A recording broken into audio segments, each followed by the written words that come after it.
अस्सलाम वालेकुम students. FSc part 1 biology chapter number 9 है किंगडम प्लांटी। उसमें बेटे आज का जो हम टॉपिक पढ़ रहे हैं वो है क्लासिफिकेशन ऑफ एंजियोस्पर्म्स। अब ये जो है एंजियोस्पर्म्स जो हैं इनमें डिफरेंट फैमिलीज आती हैं, जैसे कि रोजेसी आती है, उसके बाद सोलानेसी आती है, फबेसी आती है, सीजनपिनेसी, माइमोसेसी एंड पोएसी। ये सारी फैमिलीज हैं। ये बेटे आप लोगों ने आपके स्मार्ट सिलेबस के अकॉर्डिंग नहीं है, जो सिर्फ क्लासिफिकेशन ऑफ एंजियोस्पर्म का छोटा सा पॉइंट है वो हमने बस अब पढ़ना है। और आप देखेंगे छोटा सा पैराग्राफ है जिसमें लिखा हुआ है मोनोकोटिलेडनी और डाइकोटिलेडनी।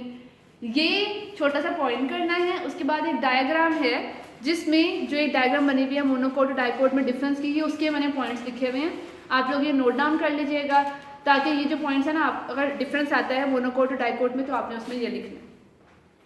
अच्छा बेटे, ये जो होते हैं मोनोकोटिलेडनी, हमने कहा जो एंजियोस्पर्म्स हैं उनकी 2 सब क्लासेस हैं। एंजियोस्पर्म भी तो क्लास ही है ना ऑलरेडी, तो इसकी जो सब क्लास हैं वो 2 हैं। वो क्या है, एक है मोनोकोटिलेडनी, दूसरी क्या है डाइकोटिलेडनी। मोनोकोटिलेडन वो प्लांट्स होते हैं, ऐसे प्लांट जिनमें 1 कोटिलेडन होता है, जिनका जो सीड है वो 2 में डिवाइड नहीं होता। जैसे कि अगर आप राइस को देखें, ठीक है, चावल को देखें, चावल में आपने देखा होगा वो 2 में डिवाइड तो नहीं होता ना, मतलब इक्वल पार्ट्स में, सेंटर में कोई पार्टीशन नहीं होती, 2 में डिवाइड नहीं होता, तो वो किस में आते हैं, मोनोकोट्स में। इसके अलावा आता है कॉर्न, ठीक है, मकई। मकई भी आपने देखा होगा बेटे 2 पार्ट्स में डिवाइड नहीं होती, सही है। तो वो किस में आते हैं, जिनका सिंगल कोटिलेडन होता है वो किस में आते हैं, मोनोकोट्स कहते हैं, मोनोकोटिलेडनस प्लांट्स कहते हैं ऐसे प्लांट्स को। और यहाँ मैंने लिखा हुआ है डाइकोटिलेडन, वो होते हैं जिनमें 2 कोटिलेडन्स होते हैं, यानी कि जिनका जो सीड है वो 2 पार्ट्स में डिवाइड होता है। ऐसे प्लांट्स को क्या कहते हैं, डाइकोटिलेडनस प्लांट, ठीक है। इनकी एग्जांपल क्या है, चिकपी, यानी कि बेटे चना जो है वो इसकी एग्जांपल में आता है। आपने देखा होगा अगर चने को कभी बॉईल करें तो वो 2 इक्वल पार्ट्स में डिवाइड हो जाता है ना, तो वो आता है चिकपी, किसमें, डाइकोटिलेडन्स में। इसके अलावा अगला जो आता है लेग्यूम्स आते हैं, फलीदार जो होते हैं पौधे, वो भी किसमें सारे आते हैं, डाइकोटिलेडन में। अब बेटा ये डिफरेंस है मोनोकोटिलेडन का और डाइकोटिलेडन। फर्स्ट डिफरेंस क्या हो गया कि मोनोकोटिलेडन या monocots have only 1 cotyledon and dicots have 2 cotyledons. Number of sepals और पेटल्स आर 3 और मल्टीपल ऑफ 3, या तो 3 होंगे या 3 का मल्टीपल 9 होंगे, ठीक है। यहाँ अगर हम बात करें बेटे, हम कहते हैं इसमें डाइकोटिलेडन में सेपल्स और पेटल्स का नंबर या 4 होगा या 5 होगा, या 4 का मल्टीपल या 5 का मल्टीपल। अब बेटे हम यहाँ कहते हैं कि इसमें जो वेस्कुलर बंडल्स होते हैं मोनोकोटिलेडन्स में, जो होते हैं मोनोकोट बेटा, उनमें जो वेस्कुलर बंडल्स होते हैं वो ऐसे स्कैटर्ड होते हैं, ठीक है, कोई ऑर्गेनाइज्ड पैटर्न नहीं होता। लेकिन ये जो होती हैं डाइकोटिलेडन्स, इनमें रिंग्स की फॉर्म में ये है वेस्कुलर बंडल्स जो कि अरेंज हुए हुए होते हैं, सही है। अब बेटा जो हमारा नेक्स्ट आता है, हम कहते हैं कि जो इनमें लीव्स हैं, इनके जो पत्ते होते हैं वो किस तरह के होते हैं, वो होते हैं वेन्स की फॉर्म में, किसमें, मोनोकोट्स में। अब अगर मैं यहाँ बनाऊं तो ये एक लीफ है, ये देखेंगे, ये पैरेलल नहीं है एक दूसरे के, ये देखें वेन्स। इनमें कैसे होती हैं मोनोकोट्स में लीव्स, पैरेलल वेन्स होती हैं इनके अंदर। और इनके अंदर डाइकोट्स के अंदर जो लीव्स होती हैं वो नेट बनाती हैं, ये देखिए, ये ऐसे, ये एक सेल डिवाइड हो कि ऐसे नेटवर्क लाइक स्ट्रक्चर बनाती हैं, तो ये इनमें आता है डिफरेंस। अब बेटा जो मोनोकोट्स हैं उनके जो फ्लावर्स हैं, कुछ होते हैं रेगुलर पैटर्न, कुछ का होता है इरेगुलर पैटर्न। रेगुलर का मतलब ये है कि हम के इक्वल फासले पर इक्वल तरह की पेटल्स अरेंज हुई होती हैं, ठीक है, या जो उसकी सिमेट्री है यानी कि स्ट्रक्चर है वो रेगुलर होता है, कुछ में होता है इरेगुलर। इसी तरह डाइकोटिलेडन प्लांट जो हैं उनमें भी कुछ में रेगुलर होता है, कुछ में इरेगुलर सिमेट्री, ठीक है, स्ट्रक्चर वगैरह उसका।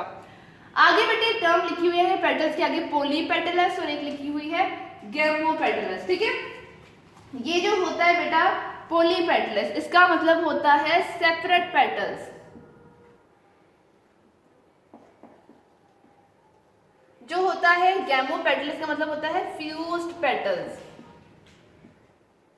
बेटे कुछ प्लांट्स ऐसे होते हैं, जैसे कि अगर हम बात करें रोज की, तो रोज में आप लोगों ने देखा होगा कि देखिए ऐसे जो पेटल्स है ना वो ऐसे एक दूसरे के साथ अटैच नहीं है, बल्कि वो बेस पर, अगर ये बेस है तो यहाँ पर सेपरेट सेपरेट पेटल अटैच होती है, ऐसे ही होता है ना, हम अगर एक पत्ती तोड़ते हैं तो वो अलहदा टूटती है।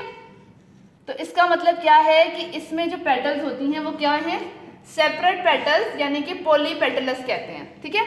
और कुछ प्लांट्स ऐसे होते हैं जिनमें फ्लावर्स ऐसे होते हैं, आपने देखा होगा ऐसे, इनकी पेटल्स क्या हैं, आपस में ही फ्यूज हैं, आपस में जुड़ी हुई हैं। इस टर्म को क्या कहते हैं, गैमोपेटलस, ठीक है। इसी तरह ये मोनोकोटिलेडन्स में भी ऐसे ही है और डाइकोटिलेडन्स में, दोनों में पेटल्स पॉलीपेटलस भी हो सकती हैं, यानी कि सेपरेट भी हो सकती हैं, पेटल्स गैमोपेटलस भी हो सकती हैं, यानी कि डिफरेंट भी, फ्यूज भी हो सकती हैं। यहाँ बेटे हमने बात की है ओवरी इनकी कैसी होती है, या तो सुपीरियर होगी या इंफीरियर, सुपीरियर भी हो सकती है, इंफीरियर भी हो सकती है। अब अगर हम सुपीरियर ओवरी की बात करें तो मैं ये कहती हूँ कि ये जी एक बेस है, यस,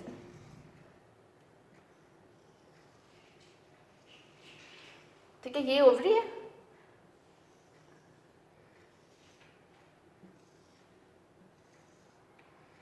ये देखिए ये है ओवरी, ओवरी,